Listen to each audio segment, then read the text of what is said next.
Magandang umaga mula sa Pag-asa Weather Forecasting Center. Ito na ang ating update sa magiging tayo ng panahon sa susunod na 24 oras. Patuloy pa rin ang epekto ng northeast monsoon o yung malamig na hanging amihan dito sa area ng extreme northern Luzon. Samantala, ito namang easterlies o yung mainit na hangin galing sa Karakatang Pasipiko ang umiiral sa nalalabing bahagi ng ating bansa. At dahil sa easterlies, ngayong araw makakaranas pa rin tayo ng maulap na kalangitan na may mga kalat-kalat na pag-ulan, pakulog at pagkidlat sa silangang bahagi ng southern Luzon at ng eastern Visayas. Samantala, dahil naman sa amihan, makakaranas rin tayo ng mga kaulapan na may onting pag-ulan sa areas ng extreme northern Luzon. Sa nalalabing bahagi ng ating bansa ay fair weather conditions sa ating inaasahan. May tsansa pa rin ng mga light rains o pag-ambon na dala ng amihan dito sa northern Luzon. Samantalang tsansa naman ng thunderstorms o yung mga pulupulong pag-ulan na may pagkulog at pagkidlat ang ating mararanasan sa nalalabing bahagi ng ating bansa.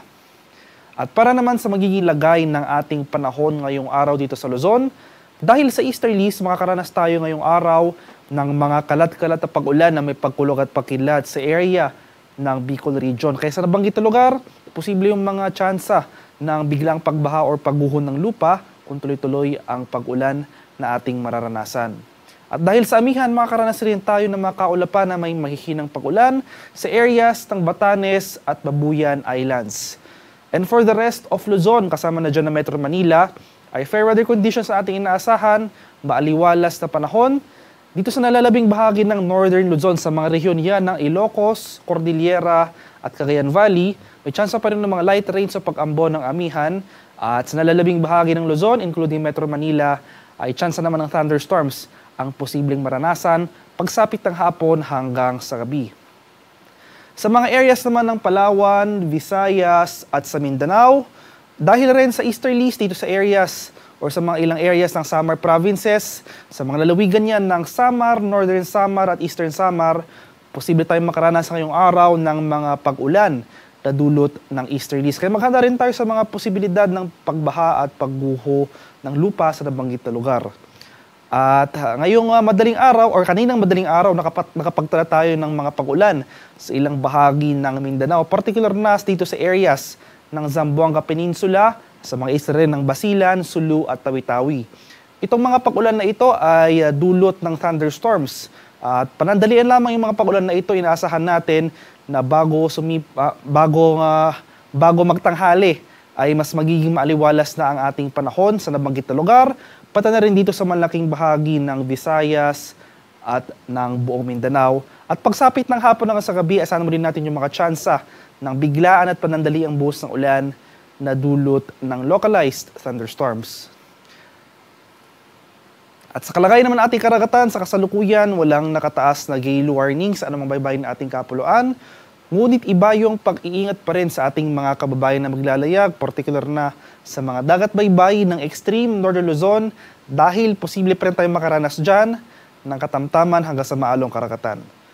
At para naman sa ating 3-day extended weather outlook sa mga piling lugar ng ating bansa, bukas, araw ng linggo, makakaranas pa rin tayo ng mga pag-ulan na dala ng easterlies sa area ng Bicol Region. So sa syudad yan ng Legazpi City. Kaya posible pa rin yung mga pagbaha at pagguho ng lupa hanggang bukas dito sa nabanggit na lugar.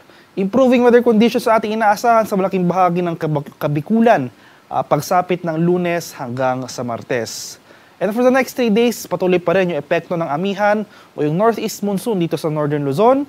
Inaasahan natin na pagsapit ng Monday at magpapatuloy yan hanggang sa Tuesday, posibleng umabot yung epekto ng malamig na hanging amihan dito sa Metro Manila. So kaakibat ng paglakas ng amihan, ang pagbaba ng ating thunderstorm activity or yung mga pag-ulan na may pagkulog at pagkilat na dulot ng thunderstorms, yung mga light rains na lamang ang ating asahan sa nabanggit na lugar, sa mga nabanggit na dates. Sa bahagi naman ng Visayas, for the next 3 days, magpapatuloy itong maaliwalas sa panahon, easterlies pa rin yung dominant weather system ng ating aasahan dito sa areas ng Metro Cebu, Iloilo City at Tacloban City. Kaya asahan pa rin natin yung mga tsansa ng pulupulong pag-ulan na may pagkulog at pagkilat na dulot ng localized thunderstorms pagsapit ng hapon hanggang sa gabi. Asahan na rin natin yung mainit at maalinsangang panahon, especially pagsapit ng tanghali hanggang sa hapon. Sa bahagi naman ng Mindanao, so sa mga areas ng Metro Davao, Cagayan de Oro City At sa Zamboanga City for the next 3 days, magpapatuloy yung fair weather conditions sa mainit at maalinsangang panahon rin. Maghanda pa rin tayo or magdala pa rin tayo ng pananggalang sa ulan dahil posible pa rin yung mga tsansa ng thunderstorms pagsapit ng hapon hanggang sa gabi.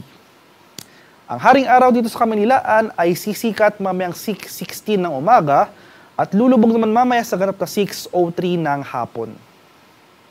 At para sa karagdagang impormasyon tungkol sa ulat panahon, lalong-lalo na sa ating mga rainfall or thunderstorm advisories na posibleng i-issue ng ating Pag-asa Regional Services Divisions sa ating mga lokalidad, ay i-follow kami sa aming social media accounts at DUST_Pag-asa.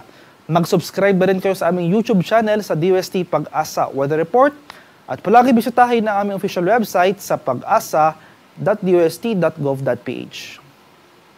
At yan naman po ang latest mula dito sa Pag-asa Weather Forecasting Center. Magandang umaga sa ating lahat. Ako po si Dan Villamil nag-uulat.